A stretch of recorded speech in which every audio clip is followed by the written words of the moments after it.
Talk, ladies and gentlemen. Today is August the 8th, 2020. And we're going to be talking about SmackDown. First, we're going to talk about the segments because we got some SummerSlam updates. Well, not really SummerSlam updates, but we got some things.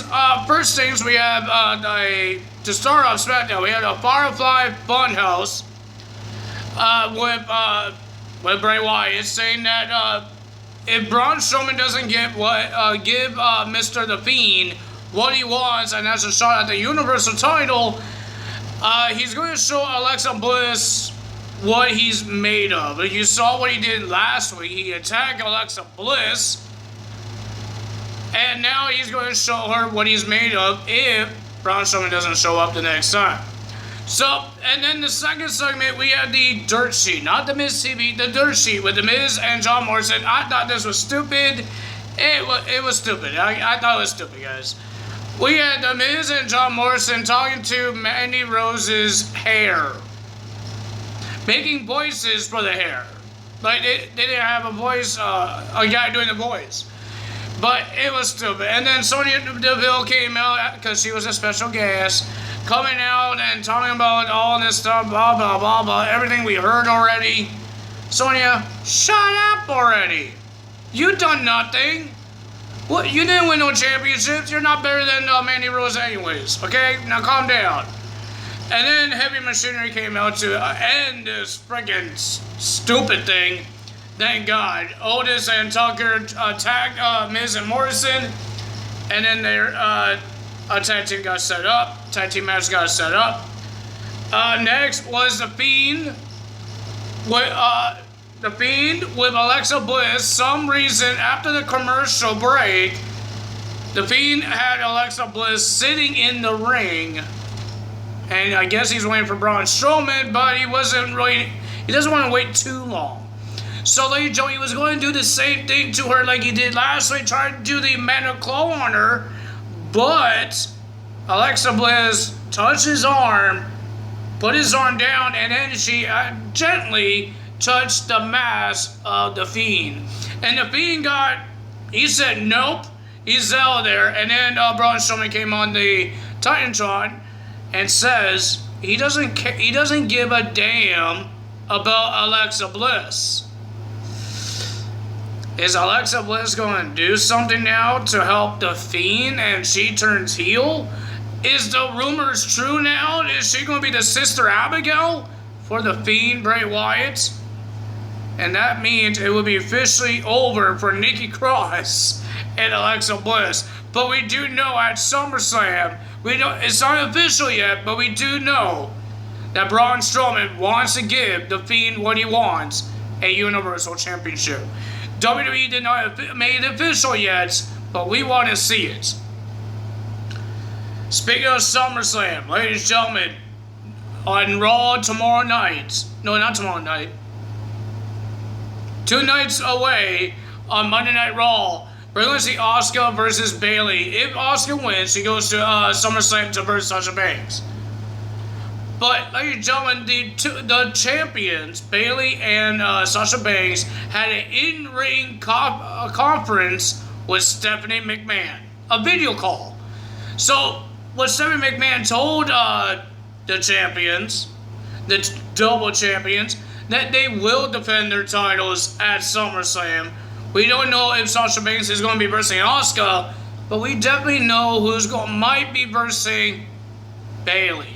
Because Mrs. Stephanie McMahon, because she's married, Stephanie McMahon says, you made enemies on Raw, on SmackDown, and on NXT. So, there's going to be a Battle Royal. It's going to be a triple brand Battle Royal with Raw women and SmackDown women and NXT women in a Battle Royal. I believe it's going to happen on SmackDown, to see who will be versing Bayley at SummerSlam for her SmackDown Women's Championship. Let's see what happens. I can't wait to see what happens. Mostly that's the end of these segments of what's happening for SummerSlam and The Fiend and all that stuff. And the stupid dirt sheet stuff. All that happened. Okay, now let's get to the matches. We had Matt Riddle go one-on-one with Sheamus. Pretty decent match, not bad. But the winner of that match was Matt Riddle because of disqualification, because of Shorty G coming out and attacking Matt Riddle outside the ring. But Sheamus wasn't happy because he lost by disqualification because of Shorty G. He attacked Shorty G and he told Shorty G, "What are you doing? You're doing this because of King Corbin's ransom, his bounty onto Matt Riddle." And ladies and gentlemen, he broke kick Shorty G in the face. Then we had Jeff Hardy versus King Corbin. It was an okay match. We already seen this match. We've seen it multiple times already. But ladies and gentlemen, the winner of that match with another disqualification. Jeff Hardy won the match by disqualification. Not a really good way of getting disqualified or win the match. He got broke kick in the skull. I forgot what match. We had Lindsay Dorado versus Cesaro in a match. I thought this was a good match. Lindsay Dorado, he impresses me every single time. Even Cesaro. These guys are amazing. I want to see Gran Metalik and Lindsay actually win a championship in the WWE. Maybe this year, 2020. Lucha day. Lucha year. Half a year. Come on, let it happen. Or quarter year. I think it's a quarter year because half a year is almost done. This year is almost done, right? Summer's almost over. So we have September, October, November, December, January. 5 months away for 2021. So, 2021, if you guys want to hear it that way. So that's happened. It was a pretty decent match. I enjoyed it. But the winner of that match was Cesaro with the help of Shinsuke because Lindsay Dorado was about to do his triple moonsaults off the turnbuckle, but Shinsuke, after the second one, Shinsuke distracted him, and then Cesaro got his neutralizer and gets the 1, 2, 3. Cesaro wins the match. Now let's get back to the disqualification between Jeff Hardy and Sheamus. Sheamus attacked Jeff Hardy to make it disqualified for King Corbin to lose the match. Because that's what Shorty G did to Sheamus on behalf of King Corbin for the ransom of Matt Riddle. So now a match got added to the show. Sheamus versus King Corbin, pretty decent match, heavy hitters. But the winner of that match was Sheamus after a brogue kick. Then we had Heavy Machinery versus Miz and Morrison with Sonya Deville as their manager. I do not know why. Why? But ladies and gentlemen, it was a pretty decent match. Not bad, but the winner of that match was nobody because everybody was knocked out. And then here comes Mandy Rose with her new haircuts. Man, it looks great on her. I don't think you could make this girl look ugly, man. That was Sonya Deville thing she could do. But I don't think you could make this girl ugly. Like, she made it work. She made the haircut work. And she did it awesome. And ladies and gentlemen, a big brawl happened between Sonya Deville and Mandy Rose. Miz and Morrison and Heavy Machinery tried to break them up. Even the referee, one referee, I don't know what happened. And then, ladies and gentlemen, multiple times they broke out of the people's arms to attack each other. And then a commercial break happened in backstage where everybody tried to break up the brawl between Sonya Deville and Mandy Rose until the lights went out. Because they've been having these problems just like Raw did with the lights flickering and the microphones glitching, turning off. And now the backstage area lights went out and went back up. And then Michael Cole and Corey Graves saw 5 guys that look like robbers coming in with bats, with weapons. And they made Corey Graves and Michael Cole run off because they have weapons, they want to whack them. And then they scared off the cameramen.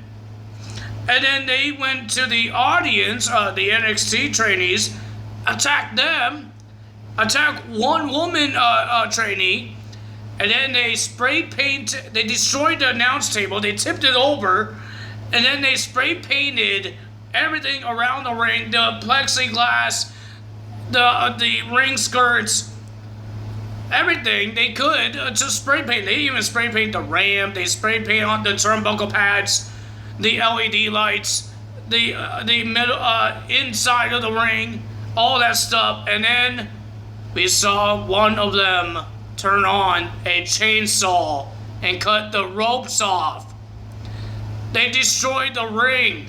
They destroyed the lights.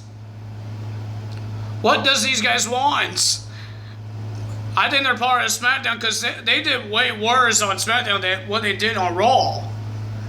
Are they part of SmackDown? I don't know who they are. I know two of them could be women because those two are the ones that attacked the woman that was trying to help the one guy because he got attacked, and then she got attacked. But there was two people, and a lady fixed her hair.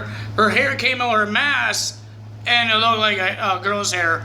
But I don't know who it is. I can't really see who they are. I thought they were ninjas when I saw them on Raw, but they look like thugs now. I want to say this. These guys were better than Nexus did. Because Nexus, they just help the ring crew to clean up their mess. Because they had to take down the ring and all that stuff.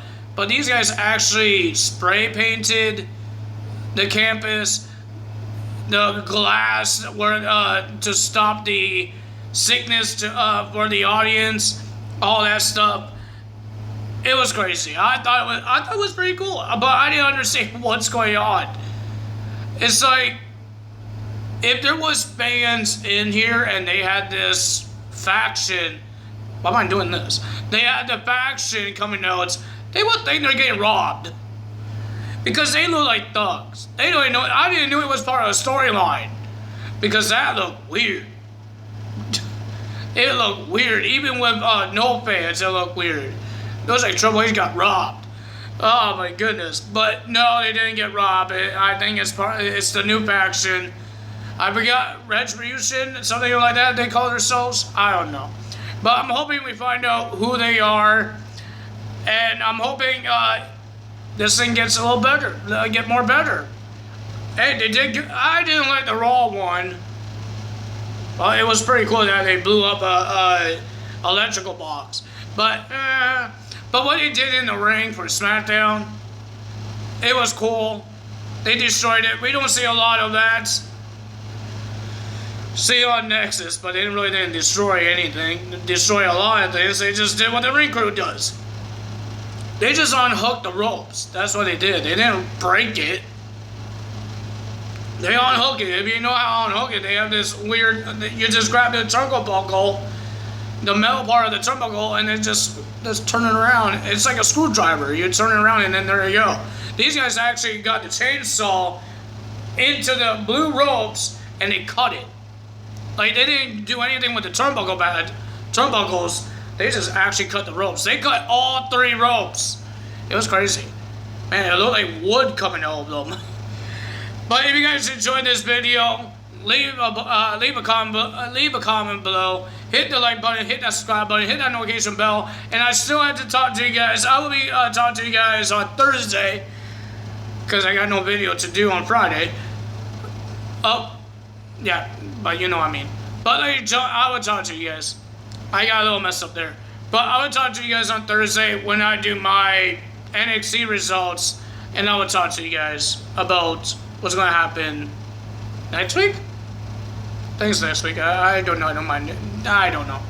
But ladies and gentlemen, that's all for me today. Tyler's out. Bye.